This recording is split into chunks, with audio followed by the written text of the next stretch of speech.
డబ్బు, అనారోగ్యం, ఉద్యోగం, వ్యాపారం, అప్పులతో బాధపడుతున్నారా? మీకోసమే లాంచ్ యువర్ ఫ్యూచర్ ప్రోగ్రామ్.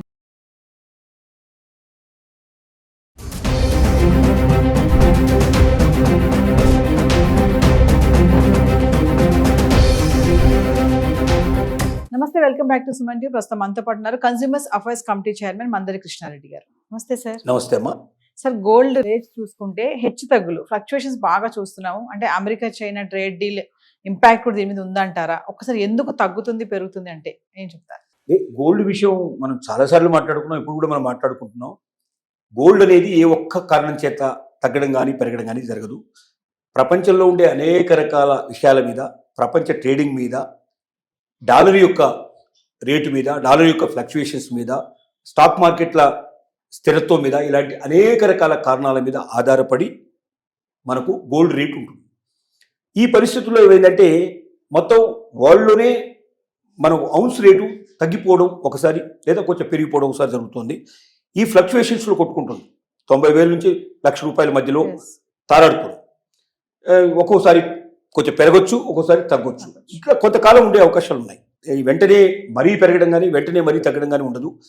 ఈ కొద్ది పెరగడం కొద్ది తగ్గడం ఇలాగ జరుగుతూ ఒక 2-3 నెలల వరకు ఇదే పరిస్థితులు ఉండే అవకాశం ఉంది. ముఖ్యంగా దానికి ట్రంప్ విధానాలే కారణం. ట్రంప్ ట్రేడింగ్ చైనాతో ముందర ఏం చేశారంటే మిగతా దేశాలన్నిటికీ తగ్గించేసేసి చైనాకు మాత్రం బాగా పెంచేసి అలా కొద్ది రోజులు వీళ్ళిద్దరు తారసపడ్డారు. ఇప్పుడు చైనా అమెరికా కాంప్రమైజ్ అయింది.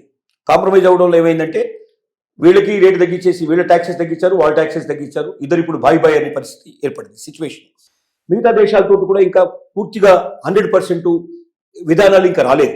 ఇంకా చర్చల్లో కొన్ని దేశాలు ఉన్నాయి, కొన్ని ఐటమ్స్ ఇంకా చర్చల్లో ఉన్నాయి. ఇలా జరుగుతూ ఉంది. ఈ ట్రేడ్ విధానాలు కూడా ఒక రకంగా గోల్డ్ మీద ఎఫెక్ట్ పడే పరిస్థితులు ఉన్నాయి.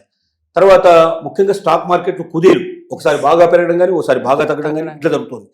బాగా తగ్గి బాగా పెరిగే టైంలో ఏమవుతుందంటే దాని మీద ఏం చేయాలనేది పరిస్థితి ఉంటుంది. ఎందుకంటే స్టాక్ మార్కెట్లో స్థిరత్వం ఉండటం కూడా ఒక రకంగా గోల్డ్కు ఊతం ఇచ్చేటువంటి పరిస్థితి ఏర్పడుతుంది. అంటే గోల్డ్లోనే ఇన్వెస్ట్ చేయాలి, మనం స్టాక్ మార్కెట్ వెళ్ళకూడదని నిర్ణయానికి రావాలి. కానీ అలా రావడానికి లేకుండా ఒకసారి పెరిగినప్పుడు ఆశ అటు చూపిస్తుంది, తగ్గినప్పుడు ఇటువైపు చూపిస్తుంది. ఇలాగా ఇన్వెస్ట్ చేసేవాడు కొన్ని వందల రకాల ఆలోచిస్తాడు. వీటన్నిటి మీద ప్రపంచాన్ని మొత్తం టోటల్గా దృష్టిలో పెట్టుకున్నప్పుడు ఈ విధానం గోల్డ్ రేటు పెరగడం కానీ తగ్గడం కానీ ఇంకా కొంతకాలం ఒక 2-3 మాసాల పాటు ఇలాగే ఉండే అవకాశం ఉంది. ఆ తర్వాత పూర్తిగా కొంత తగ్గడం కానీ లేదా పూర్తిగా పెరగడం కానీ జరిగి అక్కడ కూడా మళ్ళీ కొంతకాలం ఆ పెరిగిన దాని మీద కానీ లేదా తగ్గిన దాని మీద కానీ మళ్ళీ ఒక ఫ్లక్చుయేషన్ 3-4 నెలలు ఈ ఆట ఇలా నడుస్తూనే ఉంటుంది. కాబట్టి గోల్డ్ గురించి 100%గా ఎవ్వరు కూడా ఇది ఖచ్చితంగా పెరిగి తీరుతుంది కానీ ఇది ఖచ్చితంగా తగ్గి తీరుతుంది కానీ చెప్పడం అనేది ఎవరి వల్ల కాదు. ఇది అసాధ్యమైన విషయం. పరిస్థితులను బట్టి చూసుకోవాల్సిందే. కొనగలిగే వాళ్ళు, నిల్వ చేసుకోగలిగే వాళ్ళు, శక్తి ఉన్నవాళ్ళు గోల్డ్ కొనుక్కోవడంలో తప్పేం లేదు. కొంచెం తగ్గినా మళ్ళీ పెరిగే అవకాశాలు ఉన్నాయి. 100% తగ్గదు, 100% పెరగదు. కొద్దిగా తేడాలు వస్తుంటాయి. ఒక 5% పెరగడం కానీ 5% తగ్గడం కానీ ఈ ఫ్లక్చుయేషన్ ఉంటాయి. కాబట్టి శక్తి ఉంటే కొనుక్కోండి, కానీ అప్పు చేసి మాత్రం కొనుక్కోవద్దని మనం ప్రతిసారి చెప్తున్నాం, ఇప్పుడు కూడా చెప్తున్నాం. ఎందుకంటే అప్పు కట్టే వడ్డీ గోల్డ్ పెరిగిన దానికి అనేది సరిపోని పరిస్థితి ఏర్పడితే మనం చాలా బాధపడతాం. కాబట్టి అవసరాన్ని బట్టి మన దగ్గర ఉన్న శక్తిని బట్టి మనం కొనుక్కోవడంలో తప్పు లేదని మాత్రం ఖచ్చితంగా చెప్పగలుగుతాం. అంటే ఈ ఫ్లక్చుయేషన్స్ ఉన్న టైంలో ఇన్వెస్ట్మెంట్ చేయడం అనేది ఎంతవరకు కరెక్ట్ అంటారు సార్ గోల్డ్ పైన? అదే చెప్తున్నాను, ఫ్లక్చుయేషన్ ఉన్న టైం లోపల గోల్డ్ మీద పెట్టాలంటే నువ్వు నీ దగ్గర శక్తి సామర్థ్యాలు ఉంటే, నీ దగ్గర డబ్బు ఉంటే పెట్టు. ఎందుకంటే గోల్డ్ మీద పెట్టిన డబ్బు ఎప్పటికీ నీకు నష్టం కాదు. 100-200 పెరుగునవే ఇప్పుడు కాకపోతే ఇంకా కొనకాలం ఎప్పుడో పెరుగుతుంది. పెరిగినప్పుడే అమ్ముతాం, తగ్గినప్పుడు అమ్మవు కదా. కాబట్టి ఆ రకంగా చూసుకుంటే డెఫినెట్గా కొద్ది గొప్ప బెనిఫిట్ అవుతుంది. కానీ నువ్వు అప్పు చేసావు, ₹2 వడ్డీకో, ₹3 వడ్డీకో, ₹4 వడ్డీకో తీసుకొచ్చి నువ్వు గోల్డ్ కొంటే పెరగకపోతే, నువ్వు అనుకున్నంత రేట్లో పెరగకపోతే నీకు నష్టం వస్తుంది. కాబట్టి అలాంటి నష్టాల బారిన పడకుండా శక్తి సామర్థ్యం వాడు కొనుక్కోవచ్చని మాత్రం మనం అడ్వైజ్ చేస్తాం. ఈ టైంలో మనం రీసెంట్ ఒక వీడియోలో మాట్లాడుకున్నాం, ఆర్బీఐ గోల్డ్ లోన్ పైన కొంచెం చేంజెస్ చేసింది అనేసి. మరి ఈ టైంలో ఆ లోన్స్ అనేవి ఎలా ఉంటాయంట, తీసుకోవచ్చు అంటారు ఈ టైం ఫ్లక్చుయేషన్స్ టైంలో? ఇంతకుముందు ఆర్బీఐ రూల్స్ ప్రకారంగా గోల్డ్ మీద లోన్ తీసుకున్న వాళ్ళు 3 సంవత్సరాల తర్వాత తిరిగి మొత్తం చెల్లించాలి. అంటే మళ్ళీ అవసరమైతే మళ్ళీ లోన్ తీసుకోవాలి, ఆ పద్ధతి ఉండేది. కానీ ఇప్పుడు ఆర్బీఐ కొత్తగా విధించిన నిబంధన ప్రకారంగా 1 సంవత్సరం మాత్రమే గోల్డ్ లోను తీసుకోవడానికి అవకాశం ఉంటుంది. అంటే 1 ఇయర్ తర్వాత వడ్డీతో సహా మొత్తం కట్టేసి మనం గోల్డ్ మనం తీసుకొని మళ్ళీ అవసరమైతే మళ్ళీ దాని మీద లోన్ తీసుకోవచ్చు. ఈ పరిస్థితుల్లో ఏమవుతుందంటే ముఖ్యంగా పల్లెటూరులో ఉండేటువంటి వాళ్ళు ఎక్కువ భాగం, మన గ్రామీణ జనాభా మనకు ఎక్కువ. పట్టణాల జనాభాతో పోల్చినట్టయితే 70% మనకు గ్రామీణ జనాభా ఉంది. అర్బనీకరణ జరిగినటువంటి దాంట్లో అటు ఇటు కాకుండా కొంత జనాభా ఉన్నా కూడా మనకు పల్లెటూరులో ఉండేటువంటి వాళ్ళ పరిస్థితి ఏంటంటే క్రాప్స్ కోసం కానీ, అంటే పొలాల కోసం, పంటల కోసం, తర్వాత పెళ్లిళ్ళ కోసం, శుభకార్యాల కోసం, ల్యాండ్ కొనుక్కోవడం కోసం, ఇలాంటి వాటికి గోల్డ్ లోన్ ఉపయోగిస్తారు. ఈ గోల్డ్ డబ్బున్నప్పుడల్లా గోల్డ్ కొనుక్కొని పెట్టుకొని ఇలాంటి లోన్స్ తీసుకొని 3 సంవత్సరాలు అంటే ఏదో రకం ఒక సంవత్సరం పంట పండినా పండకపోయినా 2వ సంవత్సరం పండి తీర్చుకోవడానికి అవకాశం వాళ్ళకి 3 ఏళ్లలో అయితే సులభంగా తీర్చుకునేవాళ్ళు. మళ్ళీ అది పెట్టి మళ్ళీ తీసుకొని మళ్ళీ అవసరమైతే లోన్ తీసుకునే వాళ్ళు. ఇలాగా హాయిగా వాళ్ళ జీవితం గడిచేది. ఎక్కువ భాగం పల్లెటూళ్ళలో గోల్డ్ లోను కంపేర్ చేస్తే పట్టణాల కన్నా ఎక్కువగా గోల్డ్ లోన్ తీసుకుంటున్నారని మనకు అర్థమవుతుంది. మనకు ఉన్నటువంటి సర్వేలు చెప్తున్నాయి.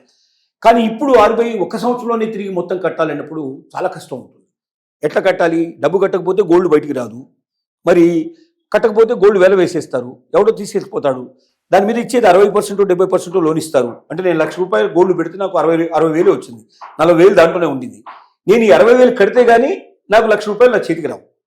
నేను 60,000 కట్టలేకపోతే నేను ₹1,00,000 పోగొట్టుకుంటాను. ఈ భయం ఉన్నప్పుడు గోల్డ్ లోన్స్ తీసుకోవడానికి ఎక్కువగా వాళ్ళు సిద్ధపట్టలేదు. గోల్డ్ లోన్ ఎప్పుడైతే సిద్ధపట్టలేదో గోల్డ్ కొనడానికి కూడా వెనక చేస్తున్నారు. ఎందుకంటే గోల్డ్ కొనుక్కున్నా కూడా ఇంట్లో పెట్టుకోవాల్సిందే, లోన్కి పనికి రాకపోతే ఎందుకు అనేటువంటి పరిస్థితి కూడా కొంతమందికి ఎదురవుతుంది. దీనివల్ల కూడా గోల్డ్ మీద ప్రభావం కొంత పడే పరిస్థితి ఏర్పడింది. చాలా మంది ఈ పరిస్థితి ఉంది. దీని అంతా రిక్వెస్ట్ చేస్తున్నారు, RBIని పెంచమని చాలా మంది మేధావులు సూచిస్తున్నారు. కానీ RBI తీయడానికి కారణం ఏంటంటే గోల్డ్ విపరీతంగా రోజు రోజుకి రేటు బాగా పెరిగిపోతుంది. గోల్డ్ మీద ఇన్వెస్ట్మెంట్స్ బాగా పెరిగిపోయే వరకల్లా గోల్డ్ ఇన్వెస్ట్మెంట్ అనేది ఏంటంటే అది స్టిగ్నెట్గా ఉంటుంది. అంటే అది ఇన్వెస్ట్మెంట్కి పనికిరాదు, బయటికి రాదు. గోల్డ్ని మన ఇంట్లోనే పెట్టుకుంటే దానివల్ల లాభం లేదు. అదే గోల్డ్ని తీసుకొచ్చి మనం బ్యాంకు లోపల మనం పెట్టి లోన్ తీసుకోకుండా డిపాజిట్ చేసినట్టయితే ప్రభుత్వానికి అది ఉపయోగపడదు. కానీ చాలా మంది డిపాజిట్ చేయడానికి ఇష్టపడరు.